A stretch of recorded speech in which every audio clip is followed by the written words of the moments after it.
Guys, we're finally getting into the 2:30 window here for Week 9. Real quick before we do that, go ahead and subscribe down below. It's free. It's just a 2-second little button click there right next to the like, which you could also do. It helps out the channel a ton. I appreciate you guys. I think 98% of you are not subscribed, which is just ridiculous. So go ahead and get that number up.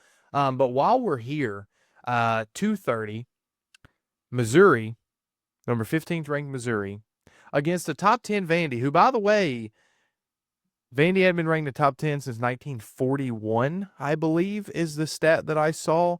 So, unbelievable run here for Vandy, fresh off the LSU win at home.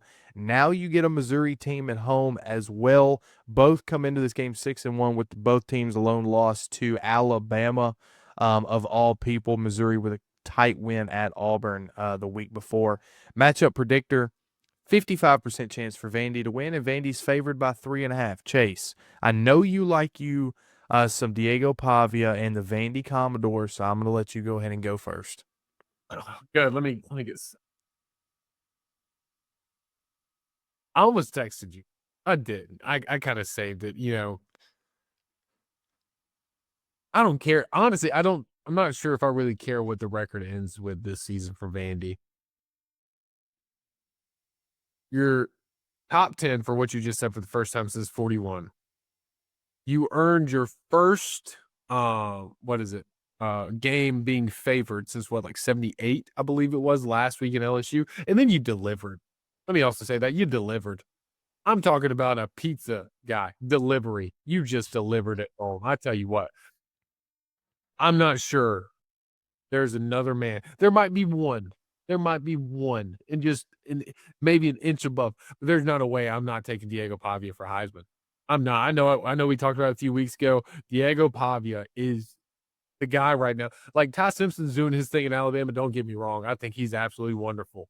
But man, this guy Diego has Vandy at the top of echelon for Vanderbilt football. Something that they'll, like, once he leaves and Clark Leah leaves, I'm not sure if they'll hit again in another 100 years. Do they build up a statue? If he wins the Heisman, yeah. If he takes him to college football playoffs without winning the Heisman, yes, I do. I do it. I build him one myself. You'll see Chase Glover up there in Nashville, Tennessee, just chiseling away. Yeah, look at statue. Is he the messy one? Just think worse. But I really love this game because I wasn't able to get on last week with you guys. So I was really upset. But I told you guys, or I told some friends, Mizzou at Auburn, that's going to be a very weird game. And I'm not super fond of Missouri playing their first road game in Jordan-Hare. You got a bad loss to Alabama at home. You felt like you could have had it. And then now you go on the road to one of the most Indian ritual cursed places in America, in Jordan-Hare, and you think it's going to be an easy walkout win? Well, there wasn't. It was 3 overtimes, I think it was. Mm-hmm. And you found two. All right, and then you finally get away with it. But it wasn't before that Auburn had to miss a kick, and then you had to miss a kick, and then you went to another one. Like, there was a lot of things that had to happen to get there, and it wasn't. You probably had to check your pacemaker. That's all I'll say. So this is another one. You're on the road for only your second time this season, and you get to go to the big bad wolf's house, and you think it's just going to be easy to blow it up. No. You think you're going to walk into Nashville and not walk into the lion's den that is Diego Pavia and the Vanderbilt Commodores? Is that what you're telling me, Missouri? Missouri, you're a tiger for a reason. You're going to tuck your tail and hide. Go talk to your daddy Drinks, because you're not playing in Nashville.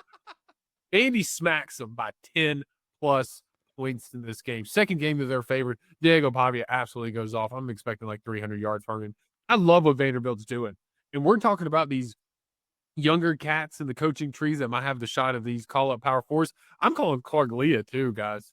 I think that might be the second guy I call after some of these other names. Like, Clark Leah is doing things at Vanderbilt that we've not seen in our lifetime. We won't see again in our lifetime. The guy that just got fired at Penn State, that used to coach at Vandy, that wasn't even able to do this at Vandy. That's how good Clark Leah is coaching. And I think Diego Pavia is easily the Heisman favorite and shouldn't be even considered, considering anyone else at this point. I'm a huge fan. I think Vanderbilt takes it 10 plus, and Missouri adds their second loss of the season. Let's put a little respect on James Franklin's name. He won 10 games at Vandy, and until Clark Lee does that, yeah, pre-NIL plus their, standards for entry is higher. So I hear what you're saying, but just asterisk. So I need to apologize to the Vanderbilt Commodores. Thank you. I picked Virginia Tech to beat you. You did. I picked South Carolina to beat you. Yeah. I picked Alabama to beat you. Oops, I was right about that one. I picked LSU to beat you. Diego Pavia is baller. Thank you. He is. He's really, really good. That guy. You've given up over 100 yards rushing to LSU and Alabama. They can't run the ball. They can't run the ball against anyone but you. Whatever. Ahmad Hardy's about to go crazy in Nashville, dude. It's going to be so bad. Look, Diego Pavia will be under more pressure in this game than he's been in any other game that he's played. No, he will. This is the best pass rush they've played. Who's better? Who's the better pass rush that they've played against? We're not going to talk Alabama here. Alabama is not a better pass rush than Missouri. Starts with weeks too. Alabama's pass rush is not good this year. And this is the best running attack you've played. I don't trust. Diego's great. And until he turns the ball over 2 or 3 times because of the pressure he's going to get against Missouri this weekend, outside of that, played great. But Diego Pavia doesn't block pass rushers. Diego Pavia doesn't tackle running backs. The game is more than a quarterback. The better coach in this game coaches on the Missouri sideline. Stop. Right now. He does. Right. No. I'm going to apologize for that, James. This man is about to have 3 10-plus win seasons in a row at Missouri. What do you want? I don't care what your personal feelings are on the guy. 3 10-win seasons in a row at Missouri. That's what's coming down the pipeline for Drake. They got what? They've got this game and the Oklahoma game left. And if he wins at least one of them, he will be a 10-win season again. You think Arkansas is beating Missouri? I don't. Okay. And now that that's out of the way, Vandy's going to ball.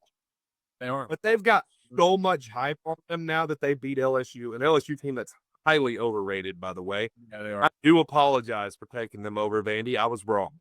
I almost went. Yeah, you were. Believe it or not. This is a terrible matchup. The two places they've been the most suspect, pass pro and stopping the run. And Missouri will eat them alive in both of those spots. Now, I will give Vandy this.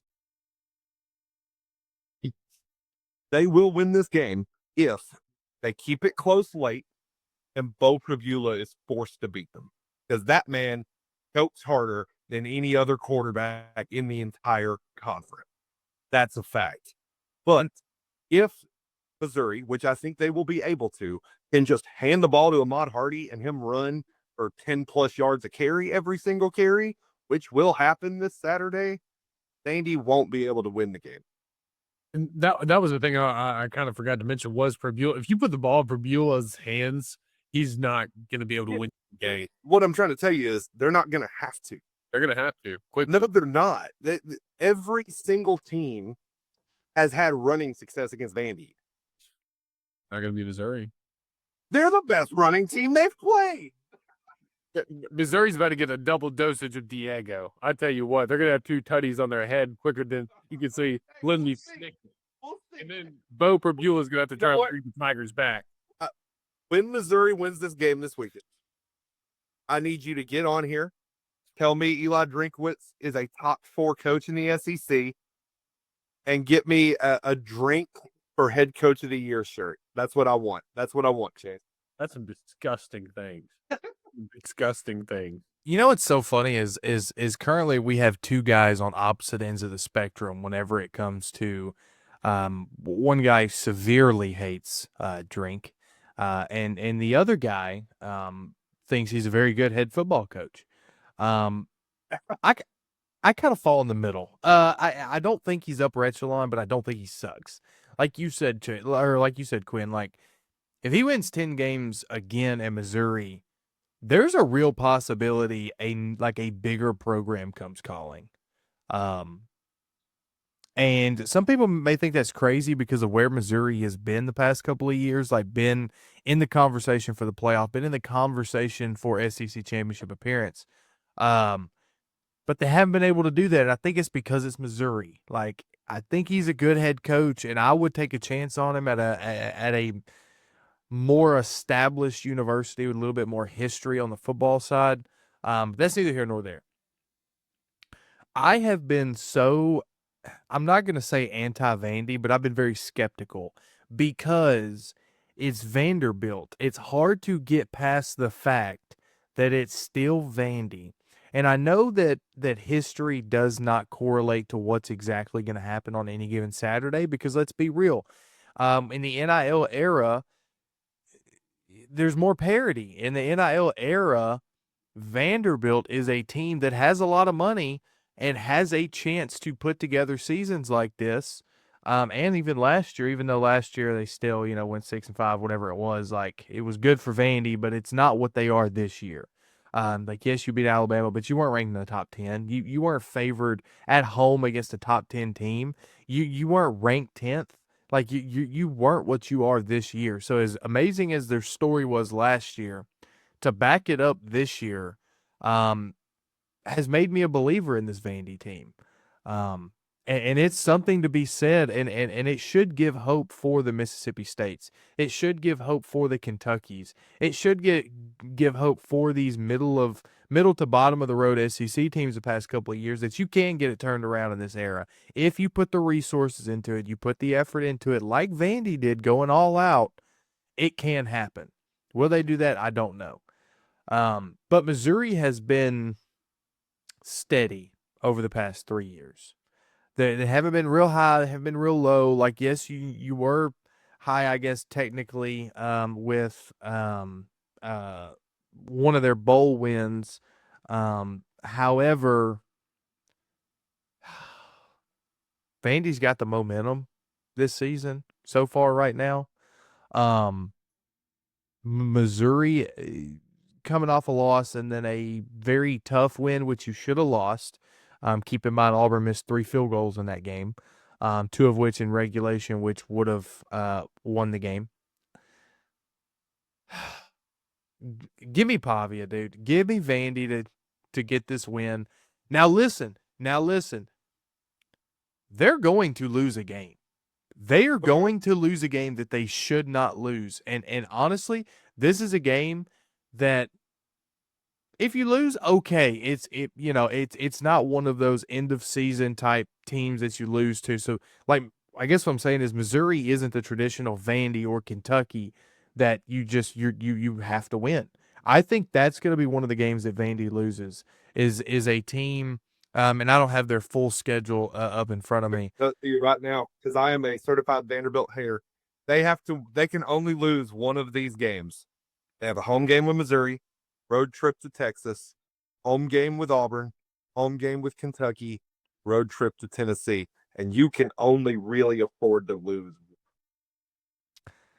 I think it's the Auburn game. I think it's the I think Auburn they're game going to lose they at lose. home to Auburn. I think it's the Auburn game they lose. Auburn is professional losers. Like that's a professional team that knows how to lose. I understand that. But again, they're going to beat the teams they're not supposed to beat. However, they're favored in this game, which is again absolutely unreal to me. I like what Pavi is doing. I like the confidence. I like the swagger he plays with, although it does get a little annoying at times. I think they do it, man. I think they do it in Nashville. Now again, it's not a home field advantage, and we talked about this last week. It's not a home field advantage like it is in Baton Rouge at night. But at least you're not in the opposing stadium. That's all that Vandy's home field advantage is. Although I was at the Alabama game last year, there was a lot of Alabama fans there. But the atmosphere toward Vandy, the PA guys, the music, the videos, like all that stuff, they're doing it right at Vandy, and they're trying to make a culture, and they are making a culture that people are going to want to play for. So it's exciting to see, but give me Vandy to not pull off the upset. I'm so used to saying that. Actually winning in a game that they're favored in.